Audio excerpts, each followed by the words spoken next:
আজকে যেন খুশির জোয়ার নেমে এসেছে, আজকে যেন খুশির জোয়ার নেমে এসেছে। শাইস্তানগরে যুবক বৃন্দের খুশি এসেছে, আজকে যেন খুশির জোয়ার নেমে এসেছে, আজকে যেন খুশির জোয়ার। পীর সেবা মায়ের সেবা করে আমার মন, তাদের দোয়া পাওয়ার তরে সারাটি জীবন। বাপের পায়ে মায়ের পায়ে বেহেশত যে আমার, তাদের চোখে খুশির ঝলক আনে খুশ বাগান, ওদের ঠোঁটে মিষ্টি হাসি হীরের দুটি ময়, ওদের মন খুশি হলে আল্লাহ রাজি হয়। জোরে বলুন না সুবহানাল্লাহ।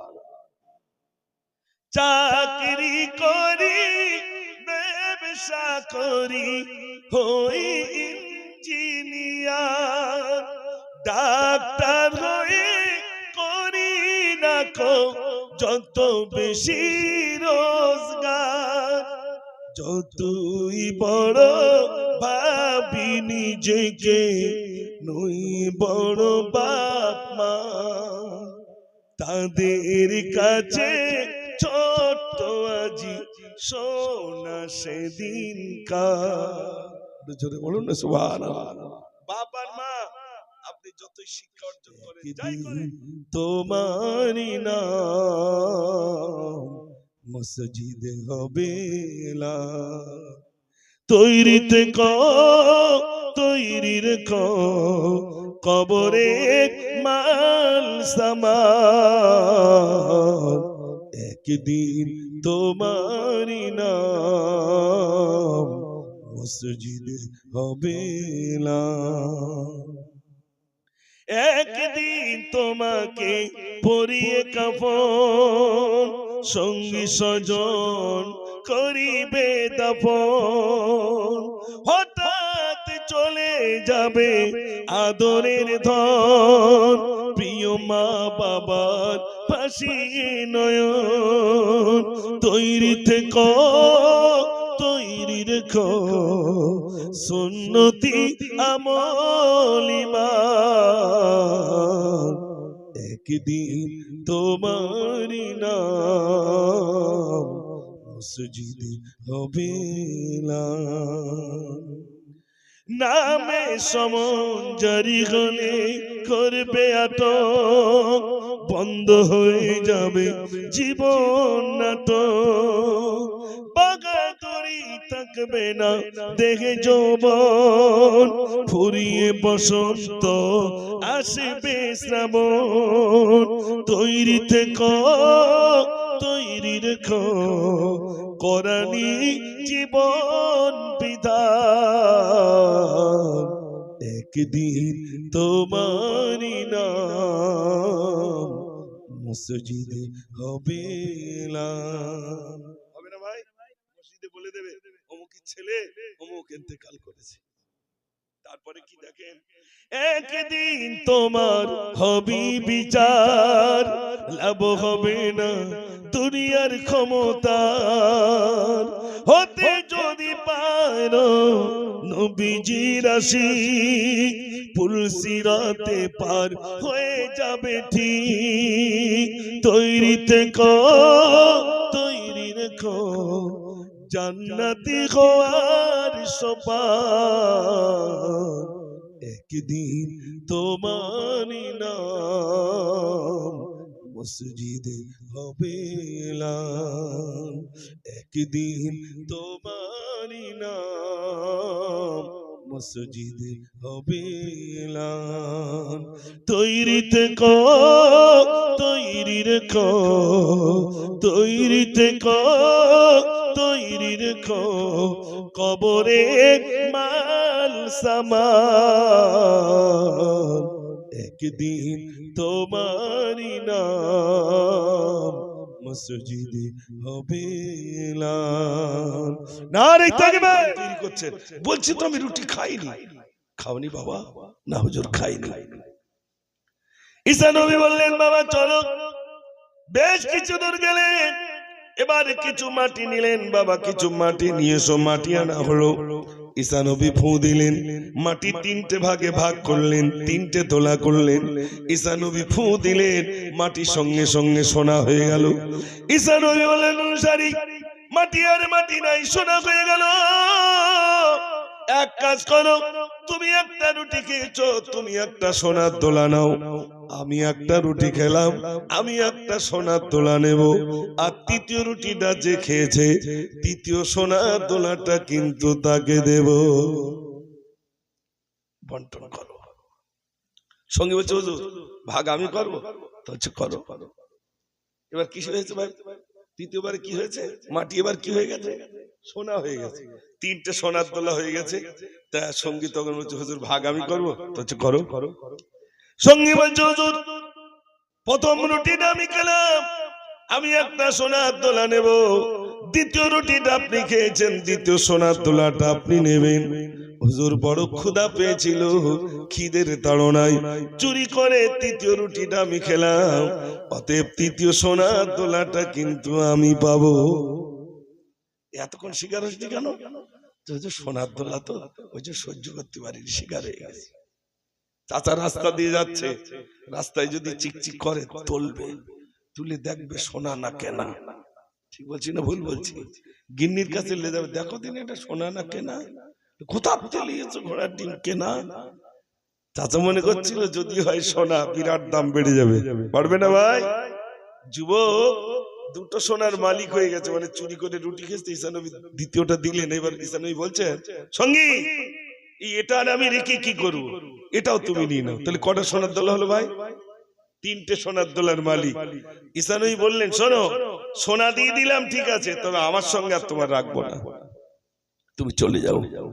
ভাইরা আমার সঙ্গী দেখলেন, সঙ্গী দেখলেন তিনটে সোনার দোলা পেয়ে গেলাম, আর কোনো চিন্তা নাই, তিনটে সোনার দোলা আমি পেয়ে গেলাম, হুজুরের আর প্রয়োজন নাই। হুজুর বললেন বাবা তিনটে সোনার মালিক তুমি হয়ে গেলে তুমি চলে যাও, আর আমি আমার সঙ্গে আর তোমাকে রাখবো না, রাখবো না। তুমি প্রতারক, তুমি মৃত্যু, আমার সঙ্গে তোমাকে রাখবো না। তিনটে সোনা নিয়ে চলে যায়। হুজুরের আর দরকার নেই, রাস্তা দিয়ে চলে যায়। ওই রাস্তা দিয়ে দুটো ডাকাতের দল আসে। এবার সামনে রাত্রে দেখা, এই তোর প্যাকেটে কি? কিচ্ছু নাই, সত্য কথা বল। বলছে কিচ্ছু নাই। বলছে চুরি বার করেছে, মেরে দেবো, সত্য কথা বল। বলছে ভাই মারিস না, আমার প্যাকেটে তিনটে সোনার দোলা, তোরা দুজন আর আমি একজন সমান ভাগে ভাগ করে নেব, মেরো না। এক জায়গায় বন্টন করবে, সোনা বন্টন করবে। একজন বলছে ভাই খিদের তাড়নায় দুদিন চুরি করতে বেরিয়েছিলাম, কিছুই খাইনি, মনে হয় মরে যাব। এক কাজ করো, আমাদের মধ্য থেকে একজন চলে যাক শাইস্তা নগরে, বাজার থেকে কিছু কিনে আনুক। আবার ভাববেন না যেন কেতাবে শাইস্তা নগরের নাম লেখা আছে, বোঝানোর জন্য বলছি। শাইস্তা নগরে চলে যাও, হোটেল থেকে কিছু কিনে নিয়ে আসো, আর আমরা দুজন সোনা নিয়ে চৌকি দিই। একজন চলে গেছি হোটেলে, হোটেল থেকে জনমের মতো খেয়ে নিল। বলছে ভাই দুটো পার্সেল করে দেন। দুটো পার্সেল করে দেওয়া হলো। এই প্যাকেটে 20 দিল, প্যাকেটে 20 দিল, ঝুলিয়ে ঝুলিয়ে আনে আর বলে বন্ধুরে তিনটে সোনার তোলা। না না না না, আমি হোটেল থেকে খেয়ে নিলাম, আর তোদের জন্য 20 মাকা খাদ্য নিয়ে যাই, তোরা দুজন তো মারা যাবি, তিনটে সোনার মালিক আমি একা হব। ওর টার্গেট সোনা আমি নেব।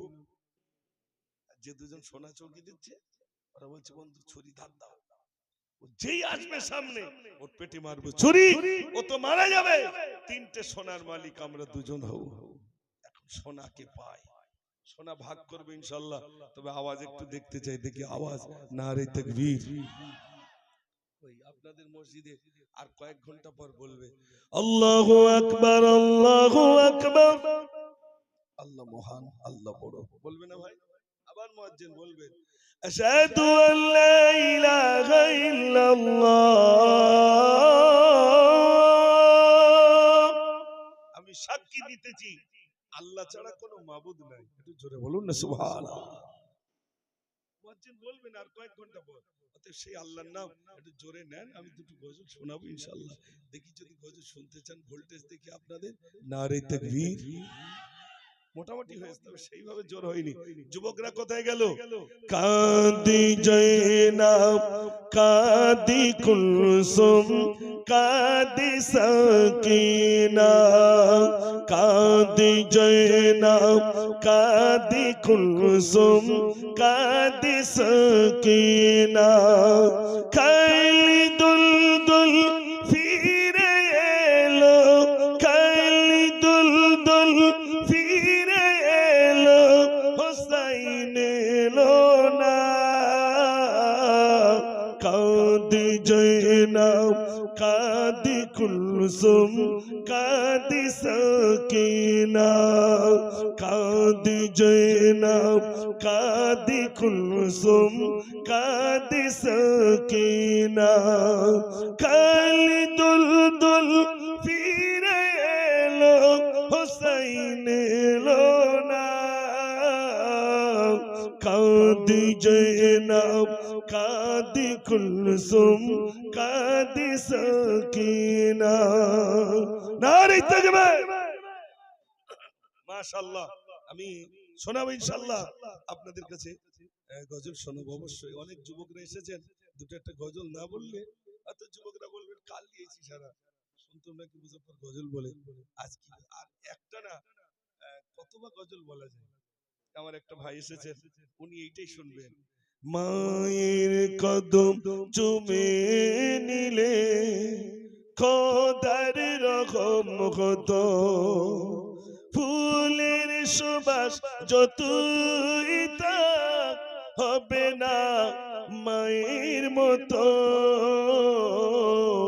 মায়ের কদম চুমে নিলে খোদার রকম হতো। জান্নাত পেতে যদি চাও, দিও না মাকে ব্যথা, গর্বে দারুণ যন্ত্রণা মায়ে দিলে গাথা। কোথায় গেলে পাবো বলো আমার মায়ের মতো, মায়ের কদম চুমে নিলে খোদার রকম হতো। নারে তাকবীর। মাশাআল্লাহ। আমি সেই সোনা ভাগ করব, কিন্তু মনে আছে তো ভাই সোনার কথা? মাশাআল্লাহ। সোনা ওদিক দিয়ে নিয়ে আসছে, ওরা দুজন আসছে, মানে ও খাদ্য নিয়ে আসছে দুই হাতে ঝুলিয়ে ঝুলিয়ে, আর ভাবছে সোনা তো তিনটে সোনার দোলা, না আমি যাচ্ছি, আমি তো খেয়ে নিয়েছি, ওদের জন্য 20 মাকা খাদ্য নিয়ে যাই, ওরা দুজন খাবে, ওরা দুজন মারা যাবে, তিনটে সোনার মালিক আমি একা হব। আর এরা দুজন ছুরি ধার দিচ্ছে, ভাই ও যেই আসবে পেটে মারবে ছুরি, ও তো মারা যাবে, তিনটে সোনার মালিক আমরা দুজন হব। সোনা এখন কে পায়? শোনেন ভাই আমার, এমন সময় দেখা গেল ও খাদ্য নিয়ে আসছি, চুলিয়ে চুলিয়ে জৈনেদের সামনে আসলো, এরা মারলো পেটে ছুরি, সঙ্গে সঙ্গে পড়ে গেল। যেইরা পড়ে গেল, এরা দুজন তিনটে সোনার মালিক হয়ে গেল। এরা দুজন বলছে বন্ধুরে খাদ্য আনতে পাঠিয়েছিলাম, ও মারা গেছে বটে, কিন্তু দেখো ওর দুই হাতে দুটো প্যাকেট রয়েছে, তুমি একটা নাও আর আমি একটা নিই, আমরা দুজনে খাওয়া দাওয়া করে সোনাগুলো নিয়ে চলে যাবো। ভাইরা আমার, এও 20 মাকা খাদ্য গেল, এও 20 মাকা খাদ্য গেল। দেখা গেল এরা দুজন মারা গেল, 3টে সোনা পড়ে, 3টে লাশও পড়ে। ঈসা নবী রাস্তা দিয়ে যান, সঙ্গীরা জিজ্ঞেস করেন, হুজুর ব্যাপারটা একটু বলুন।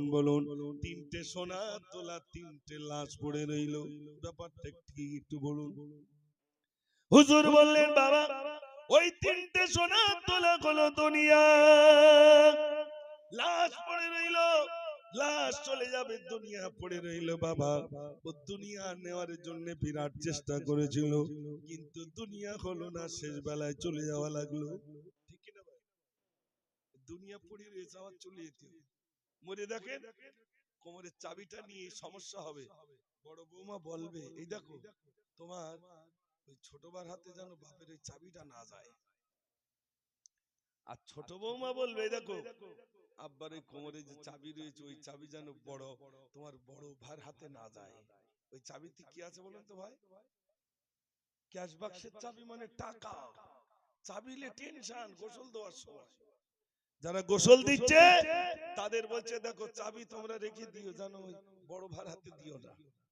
আর ইনি কি বলছে, দেখো ভাই চাবি তোমরা রেখে দিও, যেন আমার ছোট ভাইয়ের হাতে না যায়। বৌমা বলে দিয়েছে। মরেই দেখেন উঠোনে ফেলে রাখবে, গোসল দেওয়ার লোক খুঁজে পাবে না, সেই কারা গোসল দেয় তাদের বাড়িতে যাবে, ছেলে কাঁদছে, গোসল দেওয়ালা আসবে, তারপর বাপের গোসল হবে, তার আগে গোসল দেওয়ার লোক নাই। কথা ঠিক বলছি না ভুল বলছি ভাই? ও সোনার ভাইরা আমার, মরে দেখেন বাড়িতে রেখে দেবে,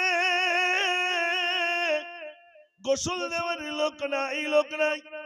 এত কষ্ট হয়েছে, এই মাত্র জান পাখিটা ছিনিয়ে নিল।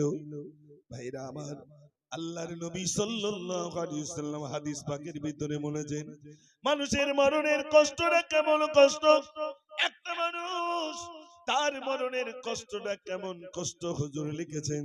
হাদিস পাকের ভিতরে এসেছে, একটা বকরির চামড়া ছাড়ালে যেমন কষ্ট হয়, তার থেকে মরণের কষ্ট অধিক। একটা বকরি জীবিত অবস্থায় চামড়া ছাড়ালে যেমন কষ্ট হয়, তার থেকে অধিক কষ্ট মৃত্যু কষ্ট। যেখানে জানা আছেন একটু বলবেন, ভাই মরণের সময় দেখেছেন কারো জিভ বেরিয়ে যায়, কেউ এরকম হাত কষে, কেউ পেশাব করে ফেলে, কেউ পায়খানা করে ফেলে, কারো চোখ দাঁড়িয়ে যায়, কেউ জড়সড় হয়ে যায়, এটা দেখেছেন না দেখেননি ভাই? একটু জোরে বলেন। আচ্ছা, এটা কি আনন্দে করে বলে মনে হয়? পেশাব কি আনন্দে করে? তখন কি ঠোঁট শুকিয়ে যায়, চোখ দাঁড়িয়ে যায়, হাত দাঁড়িয়ে যায়। ছেলে জিজ্ঞাসা করে, আব্বা কি হয়েছে? বাপের এই ছেলে জিজ্ঞেস করে, আব্বা কি হয়েছে? বাপ আর বলতে পারে না, বাবা আমার বুকে যন্ত্রণা হচ্ছে, আর বলতে পারে না।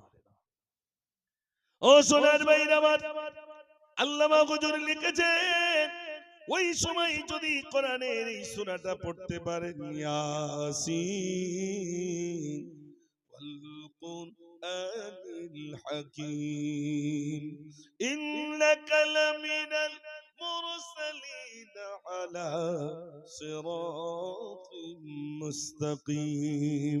এই সূরাটা যদি তেলাওয়াত করা হয়, তার মৃত্যু কষ্টটা একটু হালকা হয়ে যায়। একটু জোরে বলুন না সুবহানাল্লাহ। ও সোনার ভাইরা, মরণ কখন আসবে কেউ জানি না। আপনার এখানে যারা আছেন সকলের কাছে আমার অনুরোধ, ভাইরা আমার, কবরের সরঞ্জাম তৈরি করতে হবে, চলে যাওয়া লাগবে, রেহাই নাই। এপারে আছি ওপারে যেতে হবে।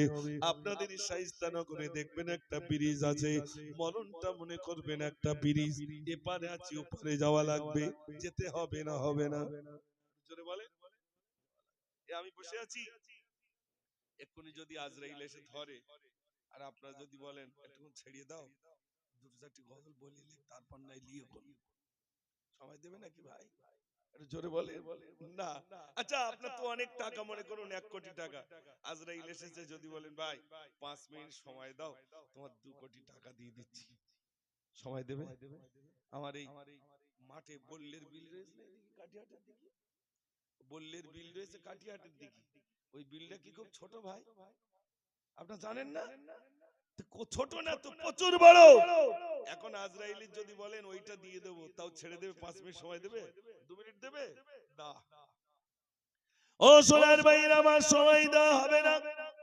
1 সেকেন্ড আগে নয়, 1 সেকেন্ড পরে নয়, ঠিক নির্বাচিত সময় মরণ হয়ে যাবে, চার পাখিটা ছিনিয়ে নেওয়া হবে।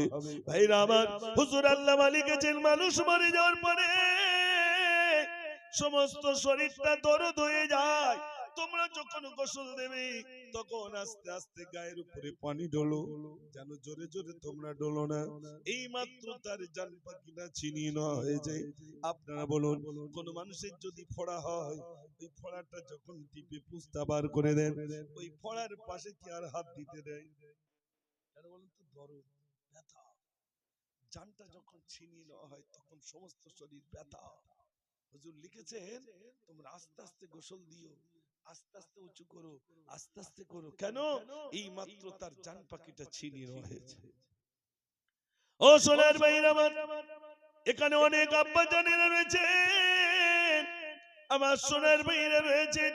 আমার আব্বা ইন্তেকাল হয়ে গেল, আমার মা ইন্তেকাল হয়ে গেল, আমার বড় ভাই চলে গেল, আমার মেজো ভাইও চলে গেল, ভাইরা আমার একটা বোনও চলে গেল। আমি মুজাফফর, আমাকেও যাওয়া লাগবে না? লাগবে না? একটু জোরে বলুন। সবার চলে যাওয়া লাগবে। ভাইরা আমার, চলে যাওয়ার আগে কবরের সরঞ্জাম তৈরি করা লাগবে না? লাগবে না? তাই প্রথমেই উঠে এই গজলটা আপনাদের কাছে বলেছিলাম, একদিন তোমারি নাম মসজিদে হবে লা, তৈরি থেকো, তৈরি রেখো, কবরে মাল সামান। একদিন তোমারি নাম মসজিদে হবে লা, একদিন তোমাকে পরিয়ে কাফন, সঙ্গী স্বজন করিবে দাফন। হঠাৎ চলে যাবে আদরের ধন, প্রিয় মা বাবার পাশে নয়ন। তৈরি থেকো, তৈরি রেখো, সুন্নতি আমল ঈমান। একদিন তোমারি নাম মসজিদে হবে লা, নামে সমন জারি হলে করবে আটক, বন্ধ হয়ে যাবে জীবন নাটক।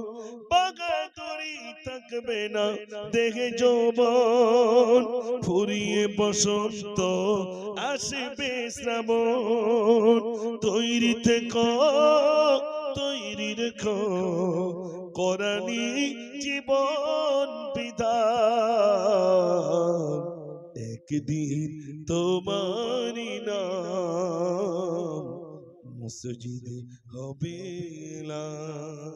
হবে না ভাই? মসজিদে বলে দেবে অমুকের ছেলে অমুক ইন্তেকাল করেছে।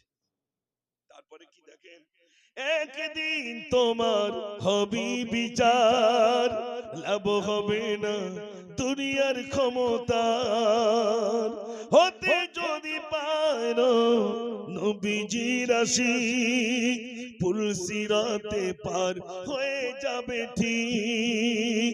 তৈরি থেকো, তৈরি রেখো, জান্নাতি হওয়ার সোপান। একদিন তোমারি নাম মসজিদে হবে লা, একদিন তোমারি নাম মসজিদে হবে লা। তৈরি থেকো, তৈরি রেখো, তৈরি থেকো, তৈরি রেখো, কবরে মাল সামান। একদিন তোমারি নাম মসজিদে হবে লা। নারে তাকবীর। রাজা মশাইয়ের কাছে একটা লাঠি আছে, লাঠিটা উপহার দেবেন। কাকে দেবেন? বলছে আমার দরবারের ভিতরে রাজ্যের ভিতরে সব থেকে যে বোকা তাকে লাঠিটা দেবো। তো খুঁজে খুঁজে একটা বোকা আনা হলো। রাজামশাই এই বোকা এনেছি দেখেন। তো রাজামশাইয়ের কাছে লাঠিটা রয়েছে, উপহার দেবেন। তো বোকাকে ডেকে বলছে, বোকা এই লাঠিটা তুমি নাও, আর তোমার থেকে কয়েক ডিগ্রি বেশি বোকা দেখতে পেলে লাঠিটা তাকে দেবো। ঠিক আছে, লাঠি নিয়ে চলে গেছে। 1 বছর পরে ভাবছে তাই তো রাজামশাই একটা আমাকে উপহার দিয়েছেন, তো রাজদরবার থেকে একটু ঘুরে আসি। রাজদরবারে এসে দেখছেন বহু মানুষ। যেখানে কি হয়েছে জানো না? বলছে না, রাজামশাই মরে যাচ্ছে। বলো কি? সকলকে উপেক্ষা করে রাজার কাছে এসেছেন। রাজামশাই কি হয়েছে? বলছে আমি মরে যাব। মরে কোথায় যাবে? বলছে কবরে যাব। কবরে যাবেন তো বালিশ কাতা নিয়েছেন? তো পাগল তখন বলছে রাজামশাই, রাজামশাই তখন বলছে বোকা তুই চলে যা, কবরে বালিশ কাতা লাগে না। বোকা তখন বলছে রাজামশাই তা খাট নেবেন না, আপনি তো নিচে শুতে পারেন। রাজা বলছে বোকা তুই চলে যা, কবরে খাট লাগে না। বোকা তখন বলছে রাজামশাই তা সিংহাসন নেবেন না, নইলে বিচার করবেন কোথায়? রাজা তখন বলছে বোকা তুই চলে যা, কবরে খাট লাগে না, সিংহাসন লাগে না, কিছুই লাগে না, চলে যা। বোকা তখন বলছে রাজামশাই 60 বছর জিন্দেগিতে দুনিয়ার সিংহাসন বানিয়েছেন, দুনিয়ার আসবাবপত্র বানিয়েছেন, আমি বুঝেছি কবরের সরঞ্জাম আপনি তৈরি করতে পারেননি। আমি বুঝেছি আমার থেকে কয়েক ডিগ্রি বোকা যদি বেশি থাকতে হয় সেটা আপনি, লাঠিটা আপনি নেন। বুঝতে পারেননি ভাই? বোকা তো ওই ব্যক্তি যিনি কবরের সরঞ্জাম তৈরি করতে পারেননি, তিনি বোকা। বিরাট অট্টালিকা হয়েছে, জমি জায়গা সব হয়েছে, কিন্তু কবরের সরঞ্জাম তৈরি করতে পারেনি। লাভ হয়েছে না লস হয়েছে? জোরে বলে। শোনেন, আপনার গরিব মানুষ, গরিবের জন্য 3টে খাতা। একটা হলো নামাজের খাতা, একটা হলো রোজার খাতা, আর একটা কলমার খাতা। কটা হলো? 3টে। ধনী ব্যক্তি হলে আর 2টো খাতা বাড়বে। একটা হলো হজের খাতা, আর একটা কিসের খাতা? যাকাতের খাতা। বলুন তো খাতা কম মার কম, খাতা বেশি? জোরে বলে। মার বেশি। বিশ্বাস হয়? হ্যাঁ, টাকা চাবেন, যত খাতা বেশি হবে মার তত বাড়বে। আপনি বলুন তো মানুষ মারা গেলে কবরে বাঁশ আগে যায় না লাশ আগে যায়? বাঁশ আগে যায়। বাঁশ বলে আমি যাচ্ছি তুমি এসো, ব্যবস্থা ওই জায়গায় হবে। কত টাকা উপার্জন করেছো, কোথায় খরচ করেছো? একটা গরিব, আহা আমার এই যে ভাই ইব্রাহিম ভাই, গরিবের কল করার জন্য, গরিবের ঘর করার জন্য কত মেহনত না করছেন। বিশ্বাস করুন, কত গরিবকে ঘর পাইয়ে দিয়েছেন, কত গরিবকে কল পাইয়ে দিয়েছেন। আলহামদুলিল্লাহ, গরিবের পিছনে তিনি তার মেহনত নিয়োজিত করে দিয়েছেন। একটু জোরে বলুন না সুবহানাল্লাহ। আমার মাদ্রাসায় ফোন করে আমি বলছি ভাই চাল নেই, কি হবে? আমাকে বলছে হুজুর দাঁড়ান আমি দেখছি। ভাই দেখি কোন মানুষ চাল দেয় কি। আলহামদুলিল্লাহ, ফোন করে বললেন 2 দিনের ভিতরে ভাই আমি 1 কুইন্টাল চাল, 2 কুইন্টাল চাল নিয়ে যাচ্ছি। আমার ওখান থেকে কিনে আমার ওখানে 2 কুইন্টাল চাল দিয়ে আসলে এই যে মানুষটা দেখতে হয়তো একেবারে ছোট, নবীন, আলহামদুলিল্লাহ তার দ্বারাই দ্বীনি খেদমত আল্লাহ করিয়ে নিচ্ছেন ভাই। আলহামদুলিল্লাহ, এটা বিরাট জমিও কিনেছেন, যেখানে বিরাট আলহামদুলিল্লাহ আগামী দিনে বড় একটি স্কুল, বড় একটি ইউনিভার্সিটি বানানোর জন্য তার পরিকল্পনা। আমার জাত ভাই যাতে পথভ্রষ্ট না হয়ে যায়, যাতে শিক্ষা পায়, যাতে দ্বীন পায়, যাতে দ্বীনের আলো পায়, তার জন্য তার মেহনত আল্লাহ পাক যেন কবুল করে নেন। সবাই বলুন আমিন। ভাইরা, আপনার গরিব মানুষ শোনেন, গরিবদের জন্য বিরাট ফ্যাসিলিটি রয়েছে। আল্লাহ পাক গরিব করে রেখেছেন। কেন গরিবদের কেন রেখেছেন? এই শীতের সময়, ও সোনার ভাইরা আমার, শীতের সময় আপনার বাড়িতে কম্বল নাই, ছোট্ট বাচ্চাটাকে কাঁথার ভিতরে রেখে দিয়েছেন, পাটা আলগা হয়ে যাচ্ছে। ও সোনার ভাইরা শোনেন, আপনারা গরিব, হযরত ওমর ফারুক রাদিয়াল্লাহু তাআলা আল্লাহর নবীকে ভাইরা বাচ্চাটার উপরে শুইতে রাসূল করিম সাল্লাল্লাহু আলাইহি সাল্লাম ওই খেজুরের পাতা চাটার উপরে শুয়ে থাকতেন, পিঠে মোবারকে দাগ লেগে যেত। হযরত ওমর বললেন, ইয়া রাসূলুল্লাহ, আমাকে অনুমতি দেন, সুন্দর বিছানা এনে দেব। আপনার শরীরে দাগ লেগে যায়, আমি ওমর দেখে আমার কষ্ট হয়। আল্লাহর নবী বলেন, ওমর এক মুষ্টি বালি তুলে বললেন, শোনো শোনো সাহাবা, আমি যদি বলি সোনা হয়ে যাও, সোনা হয়ে যাবে, কিন্তু আমার এগুলো আমার প্রয়োজন নাই। ও সোনার ভাইরা, নিজের মেয়েটাকে একটা গরিবের ঘরে বিয়ে দিলেন। নিজের একটি কলিজার টুকরি মেয়ে ছিল, আরো মেয়ে ছিল, কিন্তু ফাতেমাতুজ জাহরা রাদিয়াল্লাহু তাআলা, আপনার নাম শুনেছেন, একটা গরিবের ঘরে মেয়েটাকে বিয়ে দিলেন। গরিব বলতে কেমন গরিব শোনেন, আপনারও গরিব, কিন্তু ফাতেমা যে বাড়িতে দিয়েছে সেই বাড়িটা কেমন গরিব দেখেন। গরিবের ঘরে কেমন গরিব শোনেন। ও ভাইরা, আমার নবীজি এলান করে দিলেন, আমার ফাতেমাকে বিয়ে দেব। মদিনার অলিতে গলিতে থেকে মানুষ আসতে শুরু করলো, ইয়া রাসূলুল্লাহ, ফাতেমাকে বিয়ে দেবেন, আমার সঙ্গে কি দেবেন? নবীজি বললেন না। সবাই এসে বললেন, ইয়া রাসূলুল্লাহ, আমার বড় শখ, আমি ফাতেমার সঙ্গে বিয়ে করব। ফাতেমা যদি রাজি থাকে আমি বিয়ে করতে রাজি। আল্লাহর নবী বললেন, না, আমি মেয়ে দেব না। সবাই ফিরে গেলেন। হযরত আবু বকর সিদ্দিক রাদিয়াল্লাহু তাআলা হযরত আলীকে ডেকে বললেন, ও আলী, শোনো শোনো, আল্লাহর নবী ফাতেমাকে বিয়ে দেবেন। সবাই গেলেন, সবাই ফিরে এলেন। আল্লাহর নবী কিন্তু রাজি হলেন না। আমার মনে হয় তুমি যদি যাও, তোমার নাম প্রস্তাব করলে নবীজি সমর্থন করবেন। হযরত আলী বললেন, আমি নিঃস্ব গরিব, আমি কেমন করে যাব? আমি এত গরিব, আমার থাকার জায়গা নাই, আমার বসার জায়গা নাই, আমি কেমন করে যাব?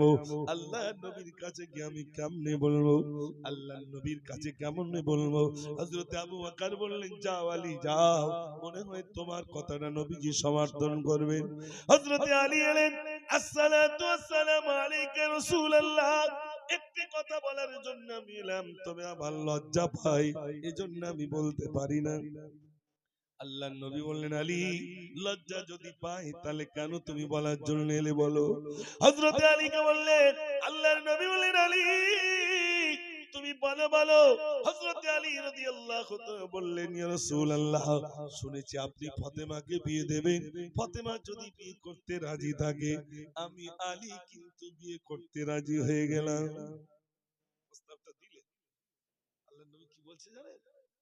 কি গরিব দেখেন। নবীজি বলছে, আলী শোনো, আল্লাহর নবী সাল্লাল্লাহু আলাইহি ওয়াসাল্লাম বললেন, আলী,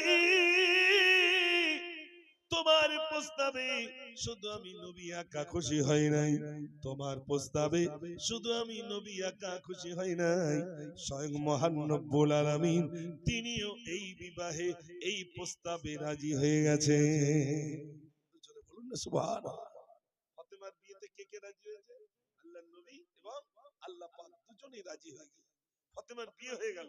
শোনেন ভাইরা, ফাতেমার বিয়ে হয়ে গেছে, কিন্তু ওই যে দেনমোহর বলেন আমাদের দিকে, সে মোহরানা হযরত আলীর নেই। মোহরানা পয়সা নেই। আল্লাহ নবী বললেন, তোমার তলোয়ারটা তুমি বিক্রি করো। তলোয়ার বিক্রি করতে গেলেন। হযরত উসমান গনি রাদিয়াল্লাহু তাআলা নিয়ে পুনরায় আবার ফিরিয়ে দিলেন, টাকা পয়সা দিয়ে দিলেন। এটাই ছিল মোহরানা। মোহরানার টাকা এনে হযরত আলী রাদিয়াল্লাহু তাআলা বিবাহ হয়ে গেল। নবীজি নিজের মেয়ের বাড়িতে একটু যাবেন, যাওয়ার মেয়ের বাড়ি থেকে একটু ঘুরে আসে। আপনারাও তো মেয়ের বাড়ি যান না? যান না? যান। তো নবী পাক যাচ্ছেন মেয়ের বাড়িতে, একজন সঙ্গীকে নিলেন, চলো না আমার ফাতেমার বাড়ি থেকে ঘুরে আসি। ঘরের দরজায় এসে আওয়াজ দিচ্ছেন, ও ফাতেমা, ফাতেমা, আমি তোমার আব্বা চলে এলাম। ও ভাইরা আমার, ঘরের ভিতর থেকে আওয়াজ আছে, আব্বা। ঘরের ভিতরে প্রবেশ করবেন না আব্বা। আমি এমন একটা কাপড় পরিধান করে রইলাম, আমার এই একটি কাপড় ছাড়া দ্বিতীয় কাপড় বাড়িতে নাই। আমি যদি আমার মাথাটা দেখতে যাই, পাটা আলগা হয়ে যায়, আবার পা দেখতে গেলে আমার মাথাটা আলগা হয়ে যায়। এই একটা কাপড় ছাড়া আমার বাড়িতে কোনো কাপড় নাই। আব্বা জান, আমার বাড়িতে কোনো কাপড় নাই, একমাত্র আমার কাপড় আল্লাহর নবী সাল্লাল্লাহু আলাইহি সাল্লামের কাছে একটা রুমাল ছিল। নবীজি রুমালটা ছুঁড়ে দিয়ে বললেন, ফাতেমা, এই রুমালটা দিয়ে তুমি মাথাটা ঢাকো। ফাতেমাকে ডেকে সান্ত্বনা দিচ্ছেন নবীজি, আমরাও সান্ত্বনা দিই। নবীজি কি সান্ত্বনা দিচ্ছেন শোনেন। আল্লাহর নবী বলেন, ফাতেমা, ও ফাতেমা শোনো, এই কষ্ট করে যদি তুমি একটু আসতে পারো, আল্লাহ রাব্বুল আলামিন যত নারী জান্নাতি হবে, যত নারী জান্নাতি হবে, তাদের সরদারিনী করে আল্লাহ রাব্বুল আলামিন তোমাকে রাখবে। একটু জোরে বলুন না সুবহানাল্লাহ। ও ভাই, এত গরিব, এরকম গরিব কি আপনারা আছে? বাড়িতে মেয়েদের শুনে দেখবেন কতটা কাপড় রয়েছে, হ্যাঁ, কাপড়ের উপরে কাপড়। আর ফাতেমার বাড়িতে কাপড় নাই, নিঃস্ব গরিবের ঘরে আল্লাহ রাসূল সাল্লাল্লাহু আলাইহি সাল্লাম মেয়েটা তুলে দিয়েছেন। গরিব, আহা, হযরত ওমর ফারুক রাদিয়াল্লাহু তাআলা নিজের ছেলেটাও বিয়ে দিচ্ছেন গরিবের ঘরে। গরিব মেয়ের কাজ কি? হযরত ওমর ছিলেন এই আমাদের নরেন্দ্র মোদী আর কত বড় বাদশা, মানে প্রধানমন্ত্রী আর কত বড়। হযরত ওমর ছিলেন সারা পৃথিবীর অর্ধেক রাজত্ব চালাতেন। একটু জোরে বলুন না সুবহানাল্লাহ। সারা পৃথিবীর অর্ধেক, এত বড় বাদশা। তো ছেলে মেয়ে দেখতে গেছেন, মেয়ে দেখতে গেছে বলতে এই অলিতে গলিতে ঘোরাফেরা করে। আমরাও মেয়ে দেখতে যাই, আলহামদুলিল্লাহ, অসুবিধে নেই, মেয়ে দেখতে যাই আমরাও। তো হযরত ওমর ফারুক রাদিয়াল্লাহু তাআলা তিনি অলিতে গলিতে ঘোরাফেরা করছেন আর দেখছেন মা আর মেয়ের সঙ্গে কথোপকথন হচ্ছে। তো কথার ভিতর দিয়ে মা মেয়েকে জিজ্ঞেস করছে, মেয়ে আমাদের কালকে গরুর দুধ কতটা হয়েছিল? তো মেয়েটি বলছে, ও মা 10 কেজি হয়েছিল। আজ কতটা হয়েছে? তো বলছে আজ মাত্র 7 কেজি হয়েছে। মা বলল তাহলে এক কাজ কর, সকাল হলে তো সব দুধ নিতে আসবে, তো গতকাল 10 কেজি দুধ সবার দিয়েছিলাম, আজকে 7 কেজি, তো এক কাজ করো তুই খানিক পানি দে। মেয়েটি বললো, মা পানি যদি দেই কেউ যদি দেখতে পায়? মা বলছে কেউ দেখতে পাবে না, পানি দে। মেয়েটি বলছে, মা আমাদের প্রধানমন্ত্রী যদি দেখতে পায়? বলছে কেউ দেখতে পাবে না, পানি দিলে দুধে কেউ জানতে পারবে না, তুই পানি দে। মেয়েটি তখন বলছে, মা পানি যদি দুধে দেই, দুনিয়ার কোন বাদশা, দুনিয়ার কোন প্রধানমন্ত্রী না দেখতে পেলেও আমার আল্লাহ তিনি তো দেখতে পাবেন। একটু জোরে বলুন না সুবহানাল্লাহ। কে দেখতে পাবে ভাই? আল্লাহ দেখতে পাবে। আমি দুধে পানি দেব না। এরা মেয়ে বাড়ি আছে বলে মনে হয়, হ্যাঁ, এসএমএস করছে কেউ যেন না জানতে পারে, এইগুলো বেশ আছে ভালো, কিন্তু দুধে পানি দেব না। আল্লাহ যদি দেখতে পায়, আল্লাহ তো দেখতে পাবে। ভাইরা আমার, হযরত ওমর ফারুক রাদিয়াল্লাহু তাআলা তিনি দেখলেন মেয়েটির ভিতরে এত সুন্দর কিছু কথা আমি শুনে নিলাম। হযরত ওমর বাড়িতে চলে এলেন। এই মেয়েটির ভিতরে রয়েছে আল্লাহর ভয়, এই মেয়েটির ভিতরে রয়েছে তাকওয়া, এই মেয়েটির ভিতরে রয়েছে পরহেজগারিতা। ও সোনার ভাইরা আমার, বাড়িতে চলে এলেন, বিবিকে ডাক দিয়ে বলে, বিবি আমি একটা মেয়ে দেখে এলাম। কি মেয়ে দেখে এসেছে? বলছে আমি মেয়েটির ভিতরে কয়েকটি গুণ দেখে এলাম। ওই মেয়েটির ভিতরে রয়েছে তাকওয়া, ওই মেয়েটির ভিতরে রয়েছে পরহেজগারিতা, ওই মেয়েটির ভিতরে রয়েছে আল্লাহর ভয়। আমার বড় পছন্দ হয়েছে। ভাইরা আমার, বিবি জিজ্ঞাসা করলেন, ও স্বামী তাদের অবস্থাটা কেমন? বলছে তাদের অবস্থা হলো বাড়িতে মাত্র 4টি গরু রয়েছে, ওই গরুর দুধ বিক্রি করে সংসার চলে, কিন্তু ওই বাড়িতে একটা মেয়ে রয়েছে, যে মেয়েটির ভিতরে রয়েছে আল্লাহর ভয়। একটু জোরে বলুন না সুবহানাল্লাহ। মেয়েটির ভিতরে কি রয়েছে? আল্লাহর ভয়। আর আমাদের বাড়িতে যারা আছে আল্লাহর ভয় আছে বলে মনে হয় নাই। গরিবের ঘরে বিবি, আপনারা গরিব মানুষ, বিবি আপনার জন্য বসে থাকবে, আমার স্বামী আসলে তারপর খাওয়া দাওয়া করব। আর ধনী ব্যক্তির বাড়িতে গিয়ে দেখেন ওই রয়েছে, খাও খাও খাও, না খাও না খাও। খবর নিয়ে দেখেন আপনার বাড়িতে দুপুর বেলা বসে আছে, কখন আমার স্বামী বাড়িতে আসবে তারপরে খাওয়া দাওয়া করব। ও সোনার ভাইরা আমার, শান্তি রয়েছে গরিবের ঘরে। আল্লাহ রাব্বুল আলামিন শান্তি দিয়েছেন। ঘুমটা হবে কত সুন্দর, ধনীর ঘুম হয় না টেনশনে। আগামীকাল আমাকে ওখানে একটা দোকানের জন্য 10 লক্ষ টাকা দিতে হবে, বেটা পেরেশান, দুটো দোকান কিনতে হবে। আপনার এখানে যারা আছেন বিশ্বাস করুন, আপনারা গরিব না, কারা গরিব? যাদের টাকার প্রয়োজন হয় তারা হয় গরিব। যাদের বিরাট টাকার প্রয়োজন হয় তারা কি হয়? গরিব। 10 লক্ষ টাকা দরকার ভাই, এখন মাথা ঠিক নেই। কেন না, শাইস্তানগরে একটা জায়গা বিক্রি হচ্ছে, এখন আমার মাথা ঠিক নেই, ওই জায়গাটা নিতে হবে, 10 লাখ টাকা দরকার। গরিব কে? আপনার এখানে আছেন জানেন আপনাদের 10 লাখ টাকার প্রয়োজন আছে ভাই? একটু জোরে বলুন। দুপুরে খেয়েছেন, রাতটা যেভাবে চালাতে মাছ ধরছে নদীতে, ব্যাস চলে যাচ্ছে। আমি আপনাদের দিকে এই সাইডের দিকে একটু বেশি মানুষ মাছ টাছ ধরে তো নাকি? হ্যাঁ না বলেন না? ধরে। আমি বাড়িতে যাচ্ছি তো রাস্তায় এখন ওই টর্চ লাইট বেরিয়ে দেখবেন, এই কপালে টর্চ লাইট সিস্টেম আছে, মানে জাম সিস্টেম, আর এই জায়গায় টর্চ লাইট। তা সে বেচারি কি করে, জাল ফেলে রাত্রি।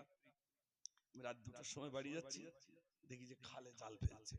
আমি গাড়িটা দাঁড় করালাম, আমি জিজ্ঞেস করলাম, ভাই আপনি এই রাত্রে জাল ফেলেন, তা আল্লাহ আপনাকে দেয় কিছু? বলছে, হুজুর আমি এই রাত্রে প্রতিদিন জাল ফেলি, আলহামদুলিল্লাহ আল্লাহ পাক আমাকে এখান থেকে একটা রুজির ব্যবস্থা করে দেন। একটু জোরে বলুন না সুবহানাল্লাহ।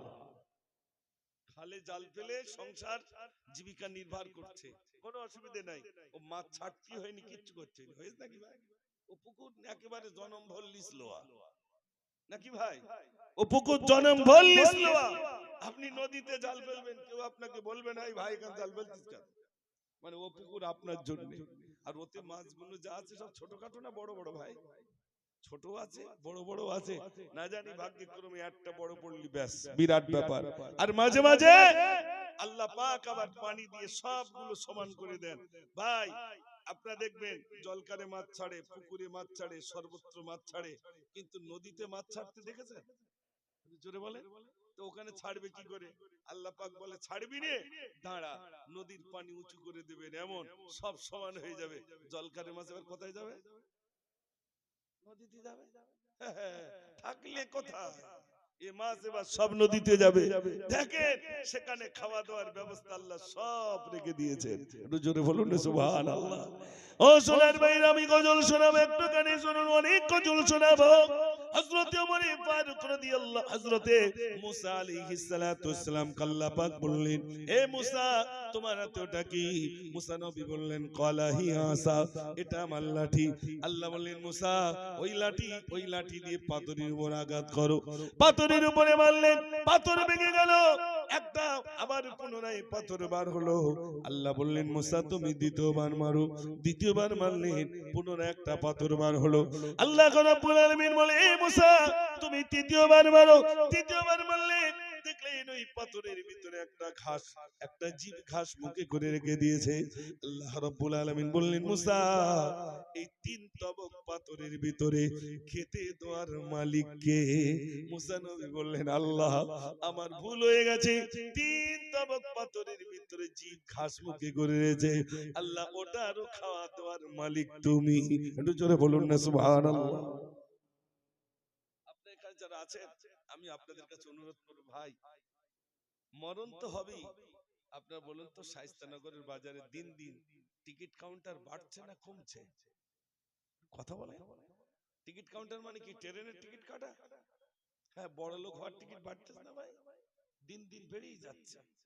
আর বড় লোক হওয়ার জন্য ওই ভ্যান চালিয়ে জমিতে কাজ করে যা দুটো পয়সা হয়েছে, আর টিকিট পাজাখানি কিনে নিয়ে আসতেছে, বাড়ি শুধু মিলচ্ছে। সকালবেলা 4 দোকানে গিয়ে খবরের কাজ পড়তে পারে না, আনন্দবাজার, বর্তমান, একদিন, প্রতিদিন সব কিনতেছে। ওর খবরের কাজ আগে দরকার, কেন বলুন তো? মিলবে। বিবিটা বলতেছে, তুমি এত কাজ করো তা টাকা পয়সা কি করো বলো দিন? শুধু একটা অক্ষরের জন্য বাদিনি না, দেখতি হাজার পঞ্চাশ নিয়ে আসতো। এরকম প্লেয়ার আছে না নাই? আপনাদের এলাকায় বলছি না, আমি সব চৈতলির কথা বলছি, এখানে সব ভালো। ও ভাই, রাতারাতি বিরাট টাকার মালিক মনে করছেন, 1 কোটি টাকা বেঁধে গেলে আর কোনো টেনশন নেই। কে বলেছে টেনশন নেই? কে বলেছে টেনশন নেই? বলে এখন ভালো আছে। একটা টাকা আয় করে, একটা টাকা হালাল টাকা, বরকতি টাকা হয়ে যাবে। একটু জোরে বলুন না সুবহানাল্লাহ। বিরাট টাকার প্রয়োজন নেই। আপনি টিকিটের টাকা নিয়ে ছেলের দুধ কিনে দেবেন, ওই টিকিটের টাকা নিয়ে ছেলের কলা কিনে দেবেন, টিকিটের টাকা নিয়ে আপেল কিনে দেবেন, কেন? দরকার নাই। লোকের জমিতে কাজ করে 50 টাকা দিক, 100 টাকা দিক, 400 টাকা দিক, 300 টাকা দিক, ওটার বরকত আছে না নাই ভাই? আছে। আজ থেকে নিয়ত করুন, ওই টিকিটের সামনে আর যাব না। যে কজন গেছে খবর নিয়ে দেখেন, বাড়িতে শান্তি নাই, কাজ নাই, কিচ্ছু নাই, শুধু পাজাখানি টিকিট। আর লোকের কাছে দেখছে অমুক লোক 10 টাকায় টিকিট কেটে 1 কোটি টাকা বেঁধে গেছে তার। টাকা রাখার জায়গা নেই। টাকা, আমি বলছিলাম আপনার টাকা চান না শান্তি চান, বলছিলাম না ভাই? আপনারা সবাই বলেছেন শান্তি। শান্তি কোথায় আছে? আলা বিযিকরিল্লাহি তাতমাইন্নুল কুলুব। শান্তি যদি পেতে চাও একমাত্র আল্লাহর স্মরণের ভিতরেই শান্তি নিহিত রয়েছে। একটু জোরে বলুন না সুবহানাল্লাহ। গজল শুনবেন না কি একটা? না বললে আপনি সবাই ইসমিস মিসমিস কি সর্বনাশী লোক রে বাবা, একটা বলে না। দেখি যদি শুনতে চান একটু আওয়াজ দেখি। নারে তাকবীর। এই কুচো কাঁচা গুলো কই একটু সামনের দিকে এসো। ওই পিছনের দিকে যুবক ভাইরা একটু সামনের দিকে আসলেই বলি এসো সামনের দিকে এসো। এসো না, আর ছোট ছোট গুলো একটু ঠেলে ঠেলে তুলে দাও। কুচো কাঁচা গুলো একটু সামনের দিকে এসো। শোনা, তোমাদের জন্যই তো এলাম, তোমরা পিছনে কেন? একটু সামনে এসো। মাশাআল্লাহ, একটু সামনে আসেন আর একটু জোরে সবাই মিলে আওয়াজ দেন নারে তাকবীর। মাশাআল্লাহ। আজ কি যেন খুশির জোয়ার নেমে এসেছে, আজ কি যেন খুশির জোয়ার নেমে এসেছে। শাইস্তা নগরে যুবক বৃন্দের খুশি এসেছে, আজ কি যেন খুশির জোয়ার নেমে এসেছে, আজ কি যেন খুশির জোয়ার নেমে এসেছে। নারে তাকবীর। মাশাআল্লাহ। হুজুর শোনাবেন ইনশাআল্লাহ। তবে নিয়ত করতে হবে যার কোনোদিন টিকিট কাউন্টারে যাব না ইনশাআল্লাহ। আপনারা জান না এটা আমি জানি, তারপরেও বলছি টিকিট কাউন্টারে যাব না ইনশাআল্লাহ। একটু জোরে বলুন না সবাই ইনশাআল্লাহ। আমিও বলছি ইনশাআল্লাহ। ইনশাআল্লাহ বললে অসুবিধা কি? চাচা গরু কিনতে যাচ্ছে, তা জিজ্ঞেস করছে চাচা কোথায় যাচ্ছ? তাহলে গরু কিনতে যাচ্ছে। তাহলে ইনশাআল্লাহটা বলো। হ্যাঁ, পকেটে টাকা আবার ইনশাআল্লাহ বলতে হবে। পকেটে টাকা আবার ইনশাআল্লাহ বলতে হবে। এখন বাজারে গিয়েছে, বাজারে গিয়ে সে গরু কেনার হয়নি, ফিরে চলে আসছে। তা সেই যুবক জিজ্ঞেস করছে চাচা তা সে গরু কই? বলছে ইনশাআল্লাহ সে টাকা পকেট মার টাকা মেরে লেছে, ইনশাআল্লাহ সে টাকা চুরি হয়ে গেছে। এইবার ইনশাআল্লাহ ঘন পাকে বেরোচ্ছে ভাই। দেখবেন মানুষ সুস্থ অবস্থায় বেশি আল্লাহর নাম নেয়, অসুস্থ হলে বেশি নেয় ভাই। সিস্টেম সম্পূর্ণ আলাদা। অসুস্থ হলে বেশি নেবে। আর যদি রক্তে ধরা পড়ে করোনা, তাহলে আল্লাহর নাম বেশি নেবে না কম নেবে? তখন আল্লাহ তুমি দেখে দেখে আমার দেশ, আল্লাহ দেখে দেখে আঙ্গা মুজাফফরের দেশ, এই টেনশন হবে। আমি এই জন্যই তো গজলটা লিখেছিলাম। সারা পৃথিবী জুড়ে এলো করোনা, কার ভয়ে তুমি আজ দিলি ঘোষণা, ঘরে থাকো একা থাকো, ঘর থেকে যেন তুমি বার হবে না। বলেছেন না ভাই? যদি বার হও কি কি নিতে হবে? স্যানিটাইজার দিয়ে হাতে ধোবে,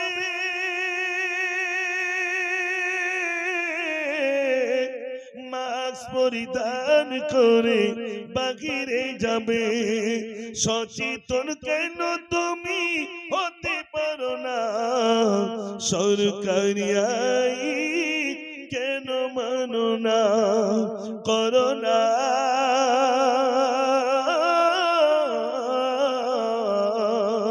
সারা পৃথিবী জুড়ে এলো করোনা, কার ভয়ে তুমি আর দিলে ঘোষণা, ঘরে থাকো একা থাকো, ঘর থেকে যেন তুমি বার হবে না।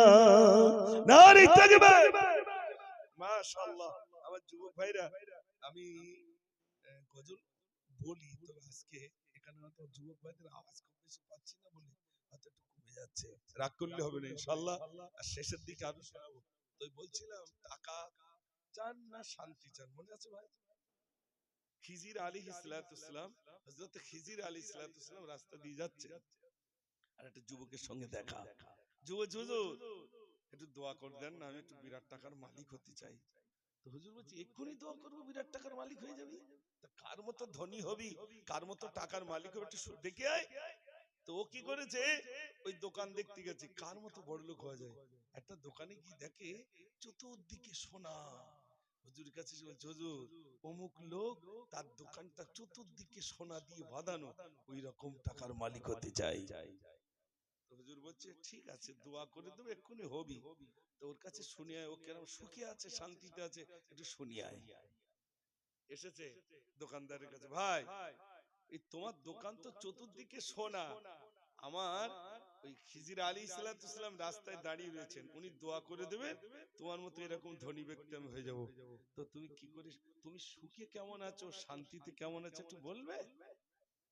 বলছে ভাই আমার সুখের কথা কি বলবো, এই সব কর্মচারী কাজ করছে দেখছো, আর ওই ক্যাশ বাক্সে একটা বাচ্চা বসে আছে, সবাই মনে করে ওটা আমার ছেলে, কিন্তু ওটা আমার ছেলে না, ওটা আমার হারামজাদা ছেলে। হারামজাদা বোঝেন ভাই, মানে হালাল জিনিস না, ও হারাম জিনিস। এখন সোনার কৌতূহল হলো হারাম জিনিস আবার কি করে হলো, হারাম জিনিস কেমনে আপনার শুনবেন। হারাম ছেলে কেমন, আমরা অনেক বলি হারামজাদা, সহজে বলবেন এরকম, এই গালিগুলো ছেলেদের দেবেন। আমাদের অনেক বাপ মা বলে তুই মরে যা, ওই গাড়ির তলায় যা, তুই মরে যা, এরকম বলে না ভাই। খবরদার বাপ মা ছেলেদেরকে এই বদদোয়া করবেন না, তুই মরে যা, তুই গাড়ির তলায় মাথা পড়ুক, তো জ্বালাতন আমি সহ্য করতে পারি না। মা বাপের দোয়া কবুল হয় না, হয় না? জোরে বলে কেমন কবুল হয়? সুইচ টিপলে লাইট জ্বলে, এই বিদ্যুতের থেকে আরো দ্রুত গতিতে মা বাপের দোয়াটা কবুল হয়ে যায়। মা দোয়া করবে, মা ও সোনার ভাইরা আমার, মা দোয়া করবেন সন্তানের জন্য, সন্তানের নসিব করে যাবে। বিশ্বাস করুন ভাইরা আমার, সকলের মা সকলের জন্য দোয়া করেন, আর আল্লাহ পাক সকলের মায়ের দোয়া আল্লাহ কবুল করে নেন। ভাইরা আবার আমরা 4টে ভাই ছিলাম, আমার মা আমার ভাইদের বলেছিলেন আমার ছোট ছেলেটার ঘরটাই দিকে থাকবে, এই কারণে আমার ছেলের কাছে অনেক লোকজন আসবে। তখন তুমি ছোট, আমার মা বলছে আমার ছোট ছেলের ঘরটা এই দিকে থাকবে, এই কারণে না ওর কাছে অনেক লোকজন আসবে, সবার সঙ্গে দেখা করবে, তো ওর ঘরটা রাস্তার দিকে থাক। আচ্ছা মা কি করে জানে আমার কাছে লোকজন আসবে? মা দোয়া করে দিয়েছেন আলহামদুলিল্লাহ, এখন সত্যি তাই আমার বাড়িতে লোক ফুরাচ্ছে না। এটা তো মায়ের দোয়া, একটু জোরে বলুন না সুবহানাল্লাহ। মায়ের দোয়া আছে না নাই?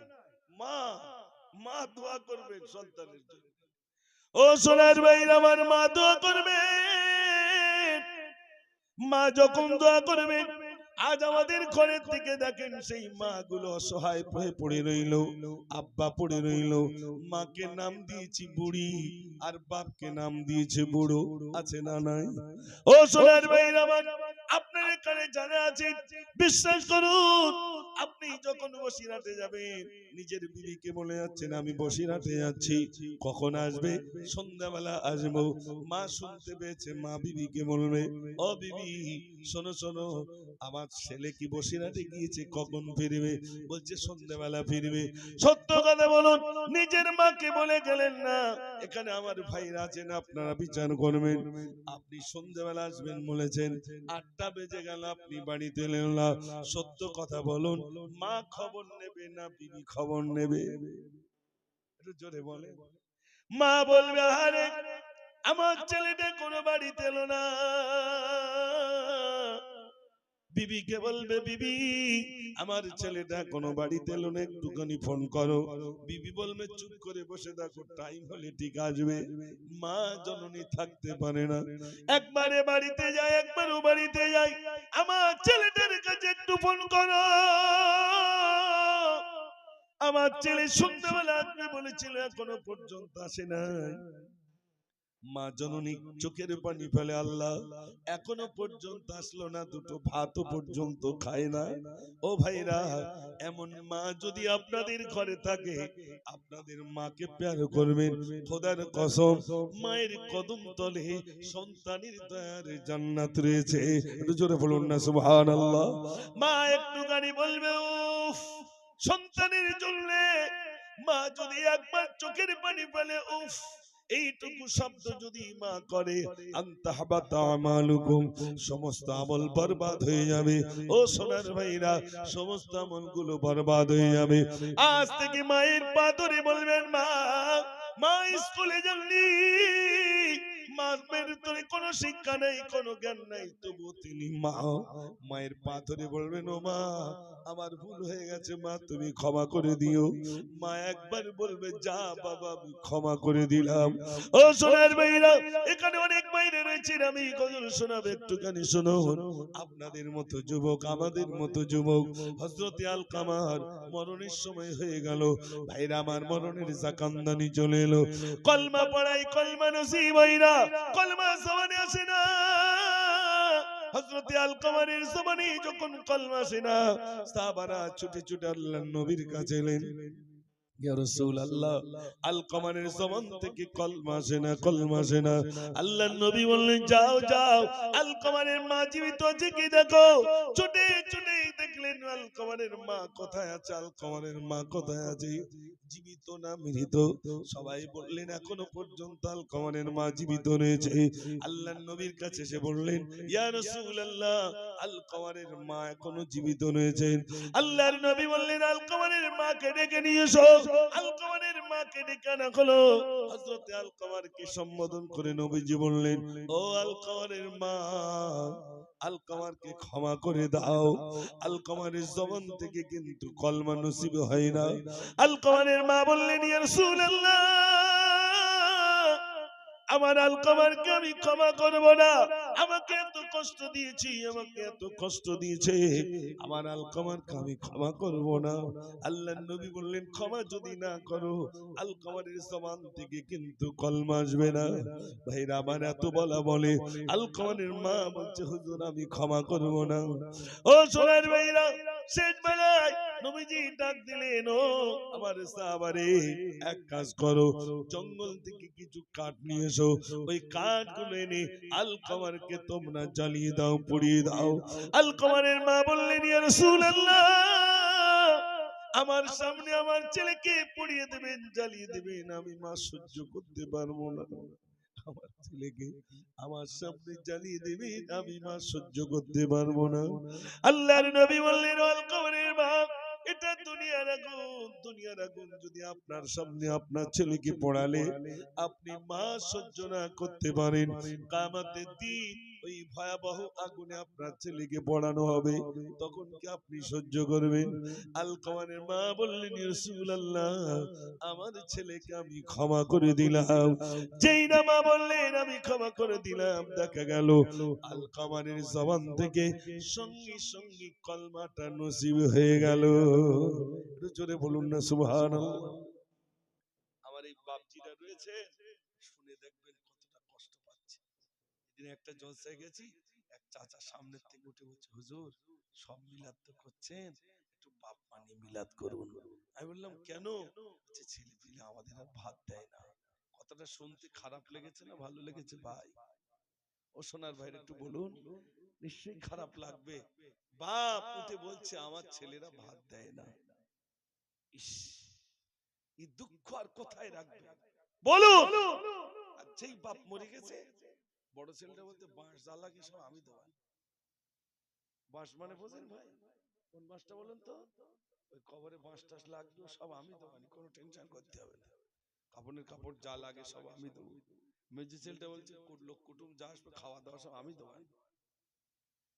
বেঁচে থাকতে খাওয়া দেয়নি, যেই মরিছে বাঁশ দেবে, কাফন দেবে, এবার খাওয়া দেবে। বেঁচে থাকতে দেয়নি। বাপ একদিন ছেলেকে জিজ্ঞেস করছে, খোকা কোথায় যাচ্ছিস? তো বলছে, আমি ওই কাটিহাটে যাচ্ছি। কাটিহাটে যাচ্ছিস তো আমার জন্য একটু রসমালাই আনিস দিন। বউটা তখন বলতো, বুড়ো বয়সে রসমালাই খাওয়ার ইচ্ছা হয়েছে, পায়খানা করলে পরিষ্কার করবে কারা? সে রসমালাই আসে। আর ছোট্টবেলা বাপকে জড়িয়ে দিয়ে, কোথায় যাচ্ছ? কাটিহাটে। আমি ছাড়বো না, আমার জন্যই আনতে হবে।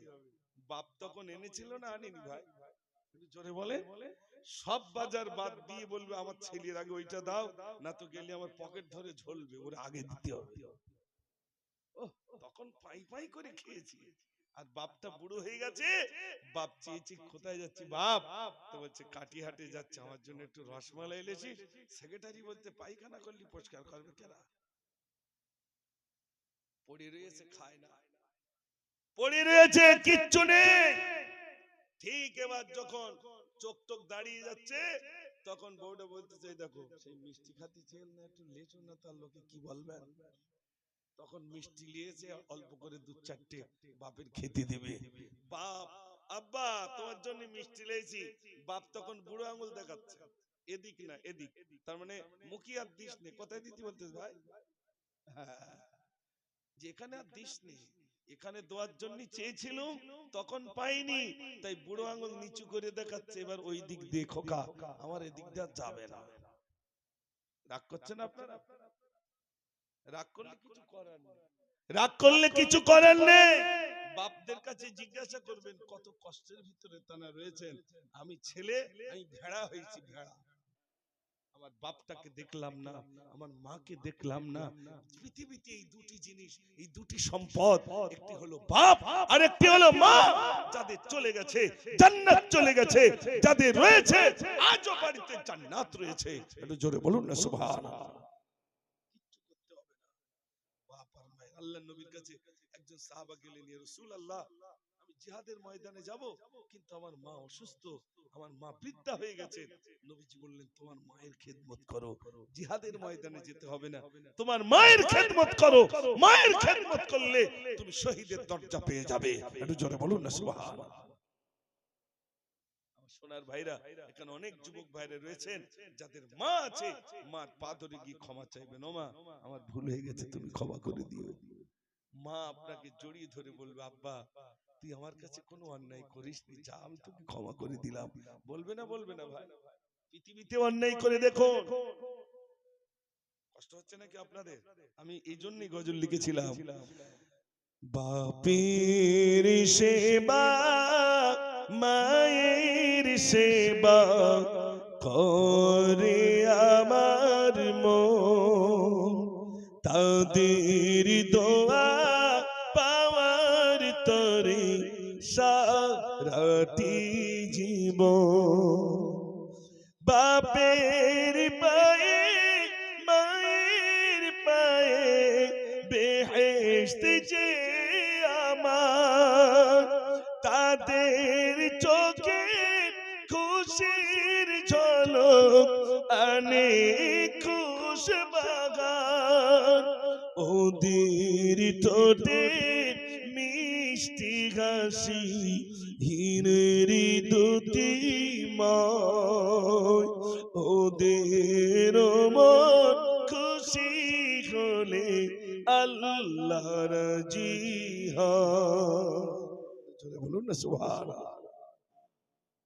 চাকরি করি ব্যবসা করি হই ইঞ্জিনিয়ার, ডাক্তার হয়ে করি না কো যত বেশি রোজগার, যতই বড় ভাবি নিজেকে নই বড় বাপ মা, তাদের কাছে ছোট্ট আজি সোনা সেদিনকার।